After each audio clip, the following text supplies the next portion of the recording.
Welcome, everybody. We're happy to welcome you to this webinar. We're about to start in about a minute. We're about a minute from the top of the hour, so we'll just give a chance for everybody to log in. I can see the number of attendees going up. Uh, we appreciate your interest in this, the first of our Market Insights webinar series the SSE is holding. Many of you might be familiar with the SSE Market Monitors as a series of publications we've been putting out for years, which are very short data-centric publications to highlight current trends. Well, this is a in real life sort of in-person event where you can have human beings explain these things to you and have the ability to ask questions and interact. So this is our Market Insights webinar series. And we're very pleased to be launching this in partnership with S&P Global. And we have with us today some expert speakers who are going to be speaking on the topic of carbon markets and renewable energy credits. So you'll get to learn more about these, about price discovery, and about how these mechanisms work. They're very much interrelated, and a lot of people in the marketplace are using them in related ways. So it's good to talk about them together. So I'm not going to spend too much time at the top here. I want to get straight to the presentations, but just a few housekeeping issues. We do have the Q&A function available throughout the webinar. So if you have any questions at all about what our presenters are presenting on, if you have questions related to your specific market, please post them in the Q&A. And in the chat, of course, feel free to introduce yourselves. I see Ferris has joined. Hello, Ferris. Good evening to you. And we look forward to all of the engagement that we'll have. We will have a chance to have a Q&A at the end and answer questions. And of course, throughout the webinar, we will try to post answers to questions you put in the Q&A in that box. And we will also be joined later by our friend Wayne Johnson from CME as a discussant to react to the presentations. So without any further ado, I'd like to introduce our special featured presentation from S&P. We have with us today Charlotte Radford, who is the global head of carbon pricing at S&P Global, and Alice Mason, who is the global head of renewables pricing. And they will walk us through this. So Charlotte and Alice, you have the floor. Great, thank you very much. And nice to see so many of you joining us today and looking forward to spending probably around the next half hour between myself and Alice running through some recent market trends in the carbon space and also the renewable energy space as well, which I think is a really interesting topic in the context of everything that's going on geopolitically today. We talk about energy expansion and so on as well. And we also have some really interesting data that we can show through price trends. We're part of the Platts team within S&P Global Energy, which is the division responsible for producing what we refer to as price assessments which capture the market value of particular commodity segments and can be used in any number of different and interesting ways, which we'll touch on over the course of the next half hour, as I say. So we'll provide a little bit of a background to the REX markets and carbon markets. There's an interesting debate, which some of you may be quite familiar with or aware of already, around how we define quality and integrity in these markets and how these certificates and credits can be used as part of broader decarbonisation goals. And as I say, we've got some interesting data that we can show through our price assessments and talk about price trends, market valuations, market drivers. And of course, as Anthony said, we've got some time for Q&A as well. If you want to pop any questions in, we will get to them at a good time over the course of our conversation, or we can have a bit of time for Q&A at the end as well, just to make sure we cover everything. So we've kindly been introduced already, but just to to re-emphasize, my name is Charlotte Radford. I look after our global carbon price reporting team. That includes everything around compliance carbon markets, voluntary carbon markets, the increasing intersection between those two, and we look around carbon accounted commodities and things like CBAM as well, how the carbon markets are affecting and infiltrating the traditional commodity markets as well. And then I'm joined, of course, by my colleague Alice Mason, who's going to kick us off with a bit of market background. And I'll allow you to introduce yourself. Over to you, Alice. Thanks, Charlotte, and good afternoon, everyone, or good afternoon from Charlotte and myself, who are based in London. We, as Charlotte said, sit on the Platt side of the business, and I'm going to mainly talk about the renewable energy credits side of our price assessments today. But we also, as the renewables team, cover other markets such as renewable fuels and gases, and things like hydrogen are also another large market that we cover within our team. And I think before we get into the price drivers and the trends, it's worth making sure that we're clear on the terminology between the markets that Charlotte and I will be discussing with you today. And carbon credits and energy attribute certificates are both decarbonisation tools, but they both do very different jobs. Renewable energy certificates, renewable attribute certificates, RECs, whichever version of them we hear about today, they represent the environmental attributes of 1 megawatt of renewable electricity generation, whereas a carbon credit represents the avoidance or removal of a ton of CO2 equivalent. So, the simplest way to think about these two products that Charlotte and I will discuss today is that carbon credits are primarily about compensating for emissions, but the RECs are about documenting the renewable source of electricity consumption. And really, this distinction matters because that means they are used for different purposes. Carbon credits tend to sit within a broader climate net zero strategy, and RECs really sit within that scope to electricity claims, power procurement strategies side of the business. And later on in the presentation, close towards the end, actually, we'll come back to how rules around what counts as a credible scope 2 claim may be starting to tighten, and updates the GHGP protocol really, maybe changing the way that people can use these certificates for their scope 2 claims. If we look at it from a renewable energy plant anywhere in the world, they have two options. Well, they have many options, but two of the options would be they could issue carbon credits under the renewable energy carbon credits lens via a carbon registry or the regulatory bodies. And those can be used and retired by those looking for offsetting their carbon emissions. Or that plant can also issue IREX through something like the iTrack Foundation, and therefore it would be separately related to their power and their source of renewable energy. I will hand back over to Charlotte now to give some context on the prices and the information that we're going to show before we get into the weeds of the data that Charlotte and I love so much. Yeah, thanks, Alice. And to Alice's point around some of the terminology, I'm also conscious that maybe not everyone on the call is going to be super familiar with the Platts division, and we refer to ourselves as a price reporting agency, and you may not all be super familiar with what that means, and what price assessments are. I've mentioned that already, as well.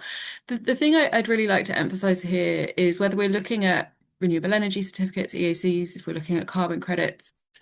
These are markets that are currently fairly nascent. We're really looking at kind of laying the groundwork for future growth. They are still sort of canvassing further investment. So they're really kind of, as a nascent markets, I'd call them. I'll talk through various examples later on of different carbon markets with different levels of maturity. Alice will do the same. But really, they're both expected to grow over the coming years and decades, and it ties in with these energy expansion goals, ambitions, and decarbonisation priorities as well. And in order to scale, markets need many things. So political will is one thing, and I'll talk about that with some pricing and market examples shortly as well. But the other thing I would emphasize here is the need for quite clear standardization. Standardization can help markets scale and grow as well. And that ties in, which Alice has alluded to that conversation around what good looks like. Again, I'll talk a bit about how the carbon market is tackling that side of the coin. But standardization actually ties in a huge amount to what we do in Platts. For myself and Alice and the teams that we work with. In a price assessment, you need to have very clear parameters, a clear set of specifications, so that it's exactly clear that if we're saying the value of a particular carbon credit is $10 per metric ton of carbon dioxide equivalent, you know what that represents. Is it something that comes from renewable energy? Is it something that comes from a nature-based project? If so, what kind? Is it an avoidance? Is it a removal? There are lots of different things in these markets which will have the capacity to impact price and impact price quite greatly, actually, anything from sort of a few cents into the hundreds of dollars. So it's really important that these markets have specifications. That ties into this conversation around standardization as well. And for us, that involves a very close monitoring of these evolving markets. What are standard practices? What are buyers aiming to achieve? What are sellers aiming to hit as a baseline for good? And what is fungible within the market? And obviously that ties into this question around integrity and quality considerations as well. So consistency as part of our price assessment through those specifications is really something that's incredibly important to us at Platts. And there are other kind of key parameters around what we do as well. Our processes must all be auditable. We are independent within this marketplace as well. And day to day, we are going out there and speaking to the market directly and trying to understand where are the transactions taking place, where are the bids, where are the offers, and it is that kind of data that will directly inform the price assessments that you're going to see on some of the following charts. And in terms of how these assessments are used, once you have that transparency, once you have that credible transparency, importantly, it can in turn help facilitate greater investment in the space. It can help to demonstrate project bankability, for example, and all of that can facilitate trading and scale of these markets. So I think that's something that both Alice and I find so interesting about the markets that we're covering is really that direct link between transparency and the ability of markets to scale over the coming years. So I'm going to move on to the carbon focused portion of the presentation here. There's a lot of information on this chart, on this map here. The session today is recorded, so you'll be able to take this in your own time as well. But I just wanted to give a sense of the regional coverage that we have within the carbon team. We cover a broad range of compliance market mechanisms, things like Australia, things like ACCUs in Australia. We cover the EU ETS. We cover things like Singapore ICCs as well, and also quite a wide suite of voluntary carbon market pricing as well, whether that be from nature-based removals, projects, nature-based avoidance, things like blue carbon. And we're a global team, so we sit across Asia, Europe, and parts of the Americas as well. But I'll highlight some of the assessments that you can see here listed on the slides that are coming up. So to get us properly into some markets chat, I've got three examples here, and I want to spend a bit of time talking about the drivers behind carbon market pricing, these efforts for standardization I'll cover as well. But I really want to touch on the importance of political certainty and clarity in helping to determine pricing, whether or not things are underpinned, whether or not they start to come under pressure. So I've got three examples from different types of compliance carbon mechanism here. The first one on the left-hand side, and I will just flag. This is an example from last year. So we're looking at a snapshot in time here. But I think it's an interesting one to highlight. We've got the California scheme and also Reggie's as well. Now, these are markets that have historically faced some political pressure. They're relatively well established, but that federal threat was particularly heightened after the current administration last year, in April, signed an executive order protecting the American energy industry from state overreach.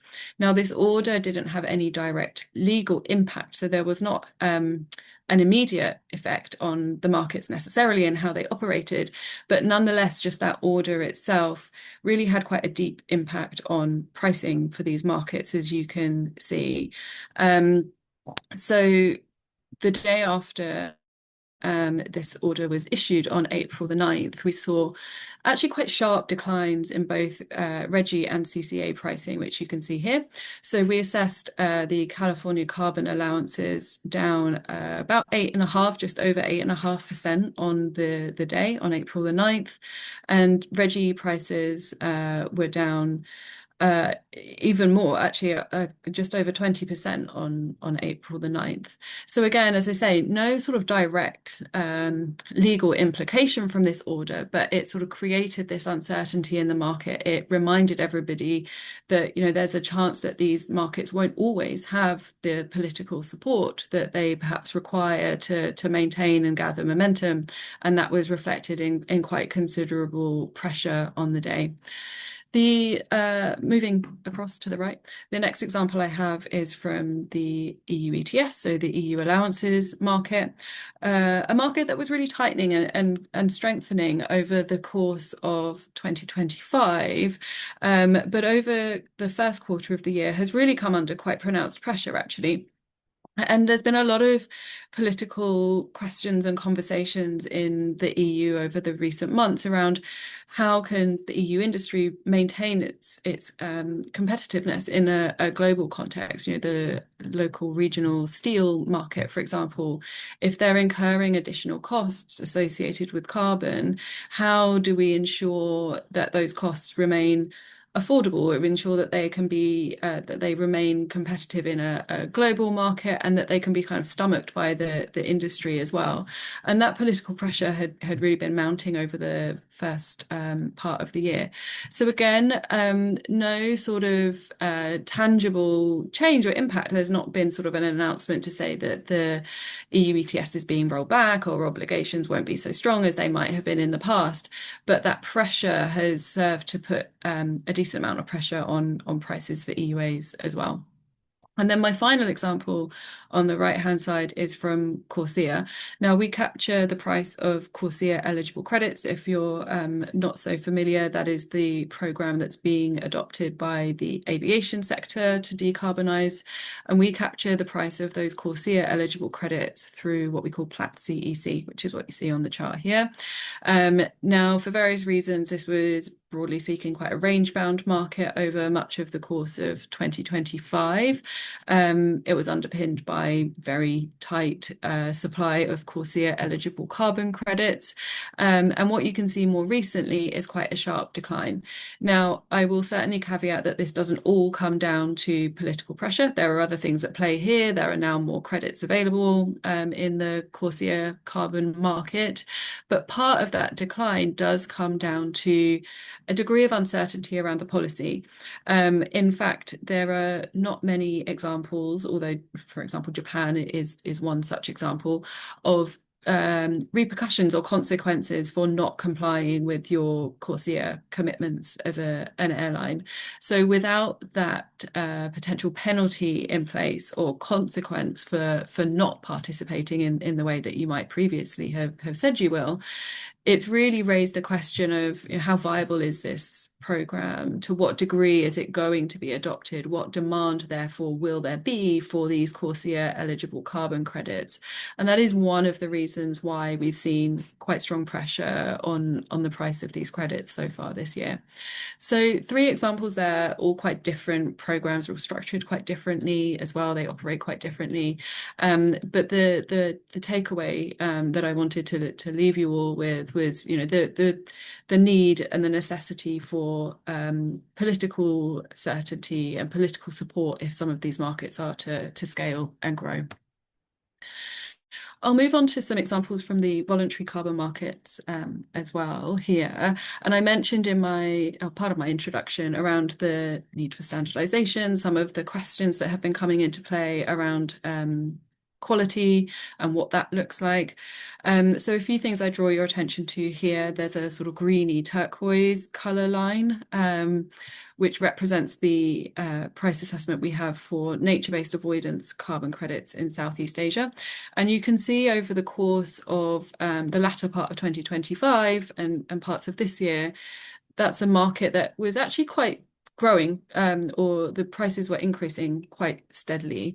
And part of the reason is the way buyers are grappling with quality. They're looking at ratings and seeing if that's a tool that they can use. It's quite a pragmatic approach now. Is that a tool they can use to sort of have confidence in the credits they're buying? And this assessment is representing what we've observed is quite a premium segment within the nature-based avoidance market, and that is credits which come with a AA rating. And those credits have been quite tightly supplied. There's been delays over issuances, and as a result, the prices that people have been paying for those credits have been steadily increasing as well, which is what you see coming through on that turquoisey type color line. On the subject of the tools that people are using to kind of unlock trade and answer some of these quality integrity questions that the carbon market has been grappling with, we've also been tracking the market for CCP labeled cook stoves. And that's what you see on the purple coloured dots here. The CCP labels are the core carbon principles outlined by the ICVCM, the Integrity Council for Voluntary Carbon Markets. And I would suggest sort of looking at those purple coloured dots. This is quite a new part of the market, so we've just started capturing some data here and comparing that to the sort of reddy pink coloured line there. That's our assessment for what we call household devices, but primarily it's cook stoves as well, but more your sort of entry level cook stoves part of the market, without the CCP label attached to it. And there are various other things at play here which will impact price, but you can see as a headline level, when those CCP labels are attached, it's providing sort of more confidence in those credits and what they achieve from an environmental standpoint. And they're quite a premium market emerging there for those credits as well. And then last but not least, before I hand over to Alice, I just wanted to sort of highlight that hierarchy that we're seeing coming through in the credit space. And I think the cook stoves market is a good example, but another good example is if we look at the nature-based segment. So for around $5 per metric ton, that's where we've been capturing the market for credits from the Rimba Raya project. There are various things here at play when it comes to the impact on price, and these are a slightly older vintage, so typically a sort of 2019 or 2020 vintage, and they're coming in. We've been capturing that at around $5. You can then see where that high rating is attached, and perhaps newer vintages, we're seeing that around the sort of $10 to $12 level. CCP labeled nature-based credits, slightly higher again in the sort of $15 to $20 range. We then have the Archeries project specifically, which is CORSIA eligible, and those have been holding firm at around $22 per metric ton, actually sort of a premium segment even within the CORSIA space, which is quite interesting. And then Article 6.2 credits, so a kind of part of this compliance mechanism for credits between Peru to Singapore, we've been starting to capture around the $26 level. Now, this is all sort of data that we capture day to day. I mentioned trades and bids and offers and so on feed into our price assessments. So happy to talk about this further at a later stage. But I think it's really interesting to see where you have these various tools that people can use to understand quality, be it CCP labels, be it ratings, be it being more discerning about vintages, perhaps. You start to see quite a clear hierarchy in pricing. It has a very real impact on where these credits are trading in the market. So I'll wrap up there for now. Happy to take any questions, as I say, but I'll hand over to Alice for the time being. Thanks, Charlotte. Just quickly, we've got a question in the chat on IRS credits that link to the clean fuel production credit. Now, Charlotte, they weren't on your chart. I mean, we do look at SAF and many other markets here at S&P and Platts, and our biofuels team do look into those markets. So we'd be happy to connect you afterwards and share any information on that, just to answer the ones that were coming in there. Thanks. So this is a version of Charlotte's chart on you can compare this to kind of where we cover carbon markets. It's quite interesting. This is where we cover it for the renewable energy certificates market or the energy attribute certificates market. I will touch on a little bit of a global overview of most of the IREC markets here, and a little bit into the UK and the European market as well. But just wanted to showcase this to show, we also do touch on LGCs in Australia and have a lot of price assessments in the US market, including some emissions adjusted RECs that give an extra decarbonisation element to a REC certificate out in the US market. And we're not going to have time to delve into them today, but interesting. And if anyone is looking at the RECs market, then again, please connect afterwards.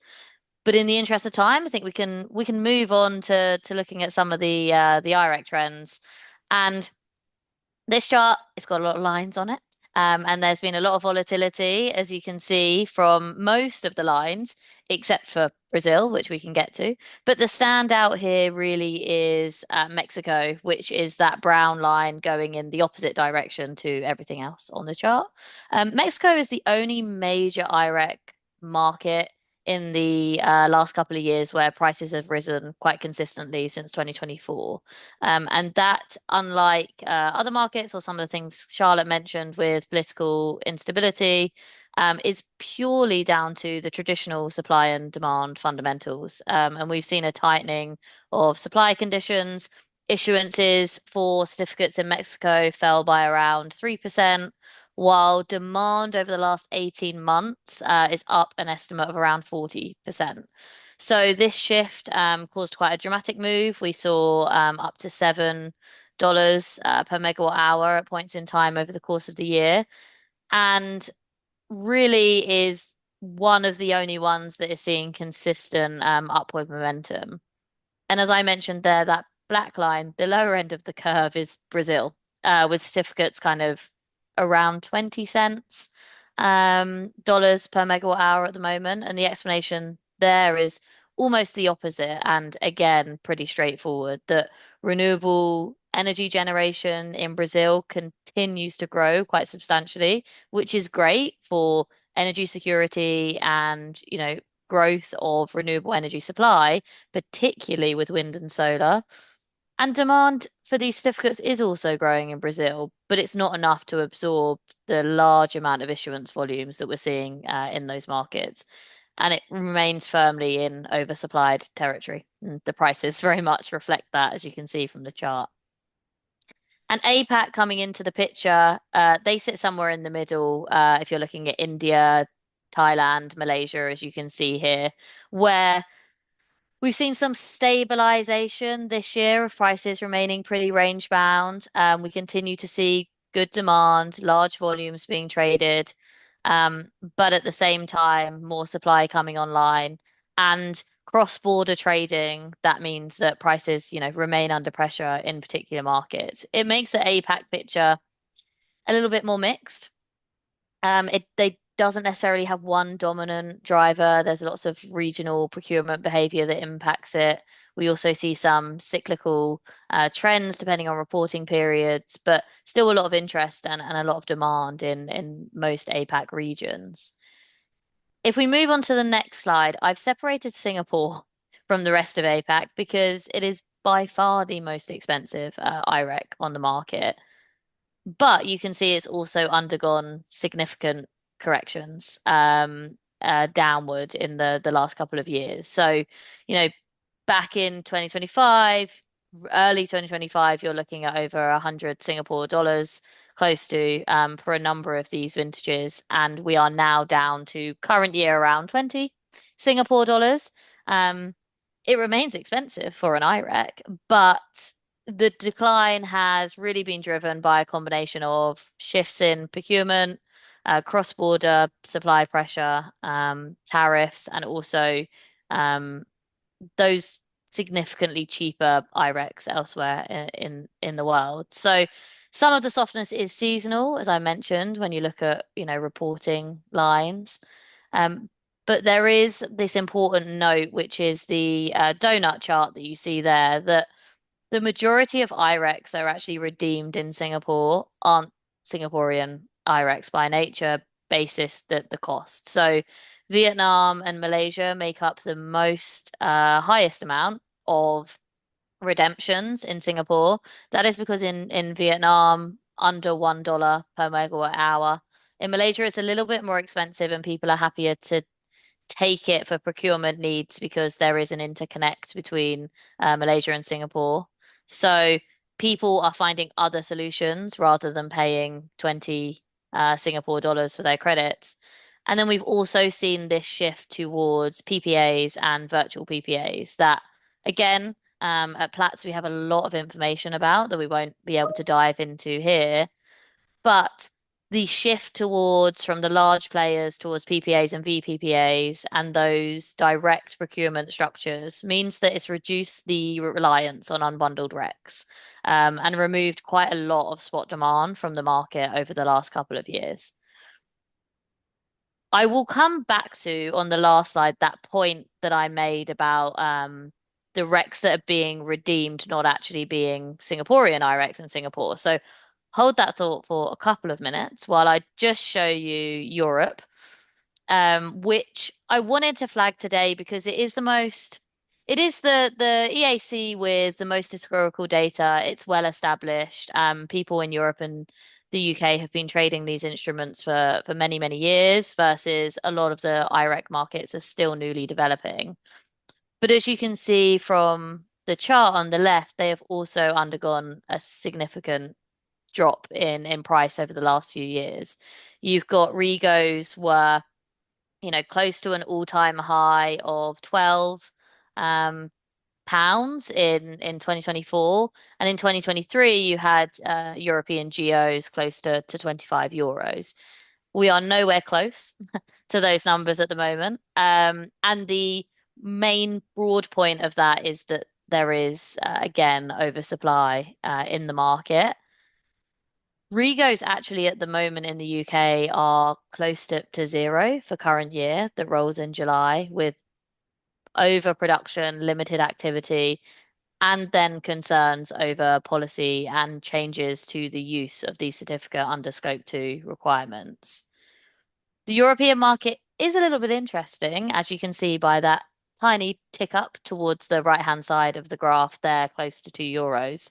But actually, interestingly, this is the first time since 2002 that we've seen the European market shift into a backwardation. So the move and the spike on this chart is not actually to do with a huge growth in demand and people re-entering this market. It is a very short-term tightness on the front year due to Nordic hydro stocks being depleted. And people are actually still concerned over the longevity of the forward years, which is why we see that backwardated out into year plus two, year plus three. So these markets and the shapes of the curve are really interesting for us to continue to watch. And there is a lot of talk in the market that some regulation and some developments need to change in order to bring more support. to these markets. One of those things, if we go to the next slide, is the update to proposed update to the GHG protocol scope 2 guidance. This, in most market participants' view, is one of the most important structural developments that could happen for the Rex market over the next few years. And Charlotte, if we can move to the next slide. Thank you.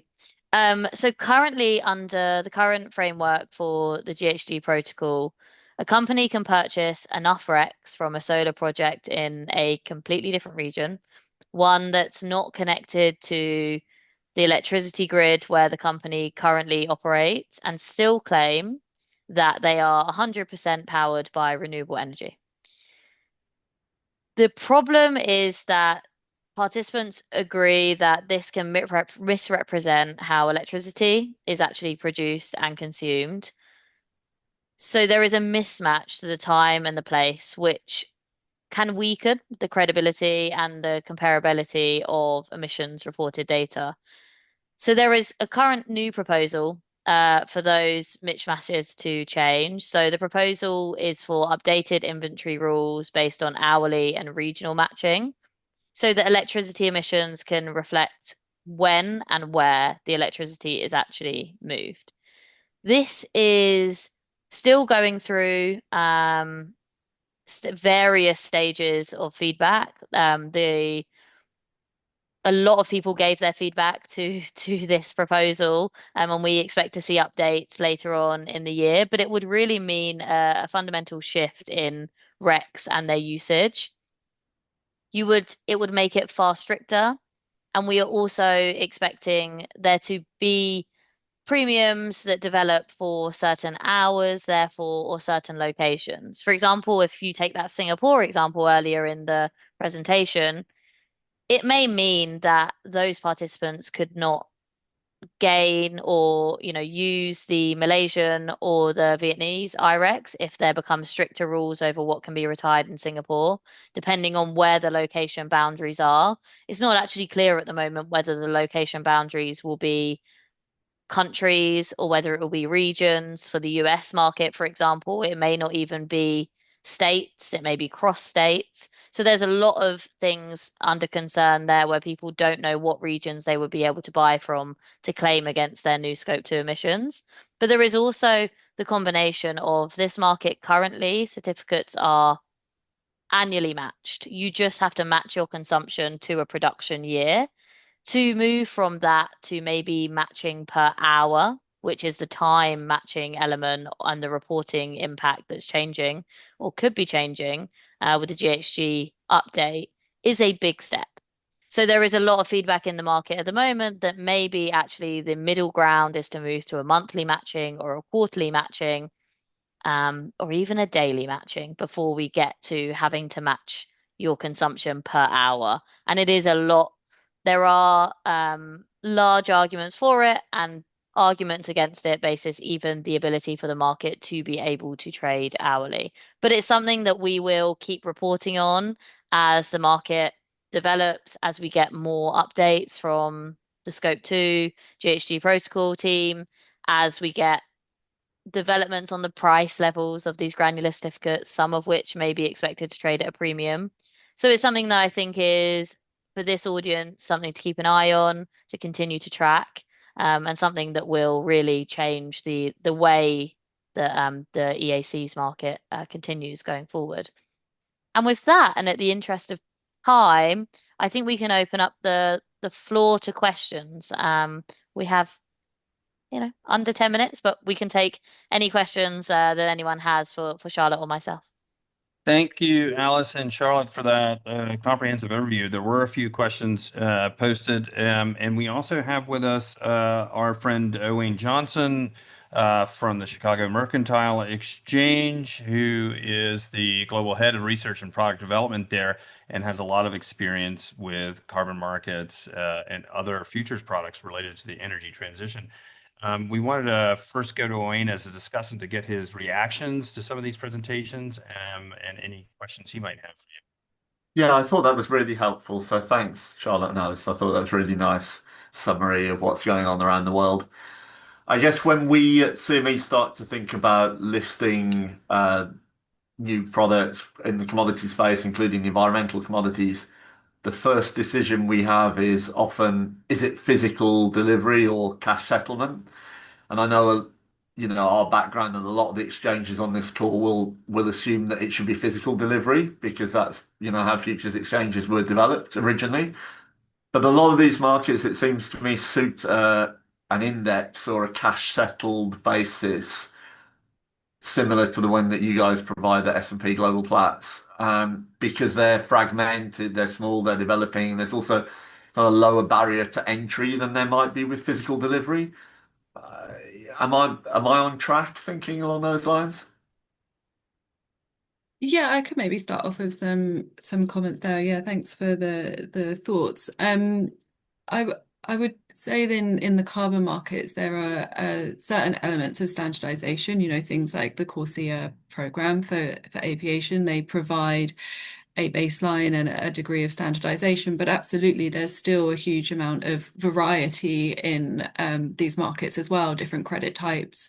I was at a conference recently and I feel like I'm always speaking to new project developers who tell me about a new methodology and something that's in the works. So yeah, I think that's hugely relevant when it comes to um, the degree of fragmentation in the market as well. Perhaps we will see greater standardization over time. There are certainly efforts along those lines in the carbon space, as I say, to define what good looks like. I would also touch on volumes as well. And we are, as I say, capturing the trades, bids, and offers, market activity day to day. But broadly speaking, these are still quite nascent markets. Something like EUAs is obviously more established. There's more trading activity there, but in other parts of the carbon credit market, they're still very much evolving and they are quite illiquid. But what that means that we can do from a price reporting standpoint, which I think is really important, is apply our judgment there. If we don't see something trade every day necessarily, we've still got the tools as price reporters at a PRA to think critically about the data that we're receiving, even if there's not so much activity. And that kind of comes back to the importance of knowing price, whether it's a physically delivered or a cash settled contract at the end of the day. Alice, I don't know if you have any comments there as well. Yeah, I think you covered it really well, Charlotte. I think the other point to a lot of these markets is that they are certificates and they don't need to sit in a warehouse and there's no, physical need for a exchange maybe to own the warehouse, be the middleman and help with those logistics. You can transfer these pretty immediately, and spot delivery can be instant. We do track a lot of forward trades as well. So especially for the IREC market, a lot of our markets we go and price out to year plus four, or compliance periods 4 years ahead. So there's a lot of liquidity in the pricing market that we provide already. But yeah, it's an interesting point. I think, as Charlotte said, very nascent, very developing markets that for sure probably suit a cash settled contract. Yeah, I think it's definitely a good alternative for exchanges. Thanks for that, Owen. And Alice and Charlotte, I don't know. There was a question in the Q&A. I don't. You're not here to speak as tax experts, but I wonder if you know this. There was a question about they were talking specifically about the jurisdiction in the U.S. and about IRS code, but I'm not going to ask you specifically about that. But I don't know if you know more generally across the jurisdictions you work in, any fiscal incentives related to these programs, whether it's renewable energy credits or what have you. Alice, anything you wanted to kick off with there? No, I don't. I know that a lot of people, go to their own different bodies, and I think this also falls under which international financial reporting standard where they fall under as well, which is another question that we've got. I think it's per company. So a lot of the IREC markets, the GEOs and the REGOs, they're all voluntary, right? So there is no particular compliance standard that they're adhering to or body or financial body there. It is voluntary, which means it falls under things like SBTI or RE100. So these are voluntary bodies where you can use to prove your goals and your decarbonization, but no kind of official bodies on the renewable side. But Charlotte, Mm, mm. anything to add? No, I don't think anything to add from my side, thanks. And one question I've always had about carbon credits and renewable energy credits, because you did have that example of cross-border sales of these things, is I don't know if you know how these relate to the national determined uh, plans of governments. So if a country says they're going to reduce emissions by X amount, and in fact, they have reduced emissions because they've now invested a lot in renewables, but then they package those renewables into renewable energy credits and they sell them across the border. Who gets to claim who gets to claim credit for that? We know what that means on a company level if they're buying these credits, but what does it mean for a national government? Yeah, it's a good question. It's another thing that the updates to the GHG protocol are trying to alleviate is anything double counting. Um, because at the moment, you're right. Ultimately, the government or the country would say, "Hey, I've got this renewable energy plant," and another company that sits there will say, "And I've used these to offset." So at the moment, there is still a update to be coming on that side. Um, and I think realistically, it's why a lot of renewable energy plants don't want to sell their IREX initially because they don't want them to be retired elsewhere and they do want them to be used internally. But when there's such an oversupply, I think that changes the Do you mindset. know But do you know of any markets where they limit the sale to national buyer to clients? yeah, so since Brexit in the UK, for example, in the Regos market, you can only use the certificates in the UK. It used to be a European market, global. The UK used to be part of it, and after Brexit, it got pulled out. So the UK Regos are UK specific, and the European GOs are European specific, but there is cross-border trading around the European Union.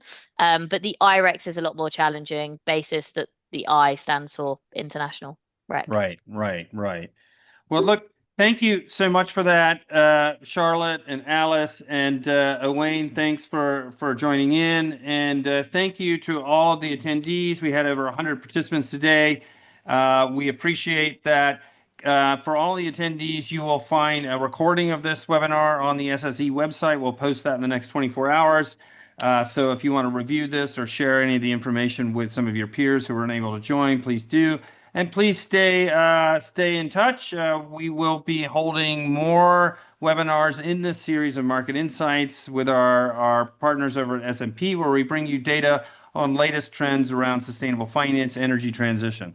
So thank you everyone for joining, and thanks again to our speakers. Everybody have a nice rest of the day or morning, depending on where you are in the world. Thank you very much. Thank you. Thanks.